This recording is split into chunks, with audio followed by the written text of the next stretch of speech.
Hello guys, welcome to Pakistani real reaction. तो कैसे हैं आप सब? उम्मीद है आप सब बढ़िया होंगे और मजे में होंगे। मेरा नाम है मुदस्सिर। मैं हूं मुबशिर। सो गाइस, वीडियो का टाइटल है Iran request to India please stop the war. तो भाई साहब, ईरान ने भारत से रिक्वेस्ट कर दी है कि प्लीज मतलब भारत हमारा वॉर रुकवा दो। पहले लेटर लिखा था, अब सीधी बात की है ईरान ने, और किसी से नहीं की, भारत से बात की है। ये बताता है कि भारत बीच में दुनिया में क्या है। पाकिस्तानी मीडिया से जला हुआ है। पाकिस्तानी मीडिया इस पे रो रहा है कि क्या भाई ईरान ने कर दिया, हमें तो कुछ बोला ही नहीं है। काउंटडाउन करते हैं 3 2 1 एंड स्टार्ट। की बड़ी खबर आ रही है इजराइल ईरान युद्ध को लेकर, जहां पर ईरान ने भारत से अपील की है। बड़ी खबर, इजराइल पर दबाव बनाने की अपील की है। ईरान ने कहा है कि इजराइल पर प्रेशर बनाए भारत। तो बड़ा बयान ईरान का भारत को लेकर। डोनाल्ड ट्रंप को कोई इंटरेस्ट नहीं है इंडिया पाकिस्तान में लड़ाई हो झगड़ा हो, कोई भी इंटरेस्ट नहीं है उसको। नो, उसका मेन एम आज की तारीख में ईरान है। अब आप बोलेंगे साहब मोदी जी का क्या लेना देना ईरान से? भारत हथियार थोड़ना दे रहा है ईरान को, भारत कोई फाइनेंशियल सपोर्ट थोड़ा कर रहा है ईरान को। मोदी जी का क्या लेना देना? मुस्लिम उम्मा का एंगल भी चल रहा है। मुस्लिम उम्मा वाले ये कह रहे हैं कि भाई ये जो है इजराइल ने मार मार के ईरान का भुरकस निकाल दिया है, ईरान को तबाह बर्बाद कर दिया है इजराइल ने। हालांकि ईरान की तरफ से भी जो हमले किए गए इजराइल पर, वो भी अपनी मिसाल आप देखे तो उसी जाके कितनी तबाही हुई है इजराइल में। जो इजराइल की खुद वो वीडियोस चला रहे हैं और लगा रहे हैं। कुछ आपको लग रहा है कि अब ये दो कंट्रीज और इस लड़ाई के बीच में आएंगी, तो ये जो झगड़ा चल रहा है उसको बढ़ाने आ रही है या कम करने आ रही है? और जिस तरह की एक दूसरे को धमकियां चल रही हैं, साथ ही अमेरिकन प्रेसिडेंट को भी आपने देखा कि वो भी अब कह रहे हैं कि वो सोच रहे हैं ईरान के ऊपर अटैक का, और वो साथ दे रहे हैं वो इजराइल का। तो ऐसे में ईरान कहाँ स्टैंड करता है? और इजराइल वॉर है और मुख्तलिफ किस्म की बातें हमें सुनने को आ रही हैं। इजराइल अपने एक स्टांस लिए बैठा है और ताबड़तोड़ हमले कर रहा है ईरान पे। ईरान भी अपनी डिफेंस में जवाबी कार्रवाइयाँ कर रहा है। मिसाइल, मुख्तलिफ किस्म के मिसाइल जो हैं उसका यूज़ कर रहा है। लेकिन मुस्लिम उम्मा जो आपको पता है, वो मुर्गे की एक टांग, वो तो अपनी वो लेके चलते हैं। उन्होंने कहा जी ये एक ऐसे वक्त में जो है ना, मैं देख रही थी कि भाई ये वाला एंगल भी चल रहा है कि एक ऐसे वक्त में वहां पर जाना क्या ठीक है? अमेरिका के जिस वक्त जो है वो ईरान को मारा जा रहा है, उसके ऊपर हमला किया हुआ है। नमस्कार दोस्तों, हिंदुस्तान तक की एक और वीडियो में आपका फिर से स्वागत है। दोस्तों, एक बहुत बड़ी खबर निकल के सामने आ रही है। ईरान ने भारत से अपील करी है कि भारत इजराइल के ऊपर दबाव बनाए ताकि इस युद्ध को यहीं पर रोका जा सके। क्योंकि दोस्तों, इजराइल ने जो ईरान की हालत कर दी है मार मार के ख़राब, तो अब ईरान से और सहा नहीं जा रहा। इस वजह से वो भारत से अपील कर रहे हैं कि भाई इजराइल को तुम रोक दो, सिर्फ तुम ही इस युद्ध को रुकवा सकते हो मीडिएट करके।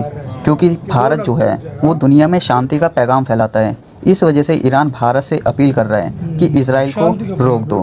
दोस्तों, इस युद्ध के अंदर ईरान जो है वो अकेला पड़ता हुआ नजर आ रहा है। कोई भी देश जो है ईरान का साथ खुलकर नहीं दे रहा। खुल के इन द सेंस कि कोई भी उनके साथ खड़ा नहीं हो रहा, सिर्फ बयानबाजी दे रहा है। और बयानबाजी से दोस्तों युद्ध नहीं चलते। अमेरिका इजराइल का साथ दे रहा है तो वो उसकी पूरी तरीके से सपोर्ट भी कर रहा है। ऐसे साथ दिया जाता है।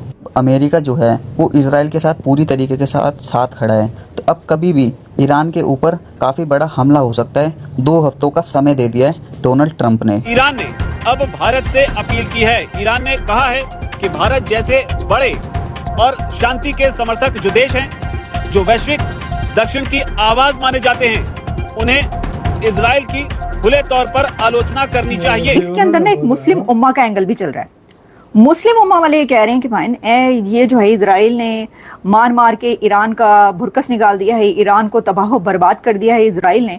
हालांकि ईरान की तरफ से भी जो हमले किए गए इजराइल पर, वो भी अपनी मिसाल आप देखे तो उसी जाके कितनी तबाही हुई है इजराइल में। जो इजराइल की खुद वो वीडियोस चला रहे हैं और लगा रहे हैं। लेकिन मुस्लिम उम्मा जो आपको पता है, वो मुर्गे की एक टांग, वो तो अपनी वो लेके चलते हैं। उन्होंने कहा जी ये एक ऐसे वक्त में जो है ना, मैं देख रही थी कि भाई ये वाला एंगल भी चल रहा है कि एक ऐसे वक्त में वहां पर जाना क्या ठीक है?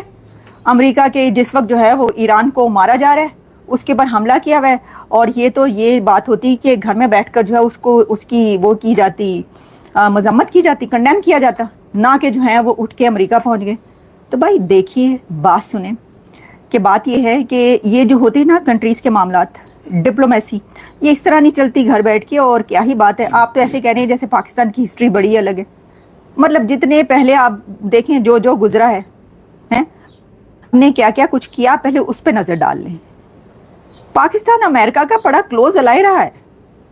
जनरल जिया ने जो है वो जंग लड़ी है, जिहाद लड़ा है, और जनरल मुशर्रफ ने जो है वो भी बड़ी जो है वो लड़ाई लड़ी है। अमेरिका के कहने पर बहुत क्लोज अलाई रहा है। तो आप ये कह रहे हैं कि ईरान के साथ क्या ताल्लुकात है पाकिस्तान की? ईरान से तो झड़प हुई है, ईरान ने तो हमला किया था पाकिस्तान के ऊपर। फिर आप ये बात कैसे कर सकते हैं कि आप ये कह रहे हैं कि जी वो ईरान उठ के चले जाते? कहने का मतलब वो ये कह रहे हैं, वो कह रहे हैं कि देखें ये है मुसलमानी कि ये उनके ऊपर हमला हो गया तो ये उठ के अमेरिका चले गए। तो आप मुझे बताएं कि क्या वो ईरान जाते कि मैं आपके साथ लड़ूंगा मिलकर? वो खुद तो पहले लड़ लें खुमैनी साहब, उसके बाद दूसरों को कहें। अच्छा चलें, खैर ये भी तो मैंने आपके सामने ये मैं बता रही हूँ कि इस मीटिंग के बहुत सारे एंगल्स हैं। आप हर तरीके से हर तरह की बात कर सकते हैं इसके ऊपर जो भी चाहें, क्योंकि इतनी बातें हुई हैं। लेकिन हमने ये देखा कि एक तो वो ये कह रही है 2 स्मार्ट पीपल। अब वो 2 स्मार्ट पीपल इंडिया के प्राइम मिनिस्टर नरेंद्र मोदी और पाकिस्तान के प्राइम मिनिस्टर शहबाज शरीफ नहीं है, आप गलत समझ रहे हैं। वो 2 स्मार्ट पीपल हैं, इंडिया के मोदी साहब और पाकिस्तान के जनरल मुनीर साहब। सही बात है, तो दुनिया को पता है। लेकिन आओ मेन बात पे अब आते हैं। मेन बात यह है कि भाई साहब भारत से गुहार लगाई है खमीनी लोगों ने, ईरान लोगों ने कि प्लीज इस वॉर को रुको। मतलब उसका इस टाइम सर पे एक ही दर लटक रहा है कि अमेरिका एंट्री इसमें मार गया तो खत्म हो जाएगा सब कुछ।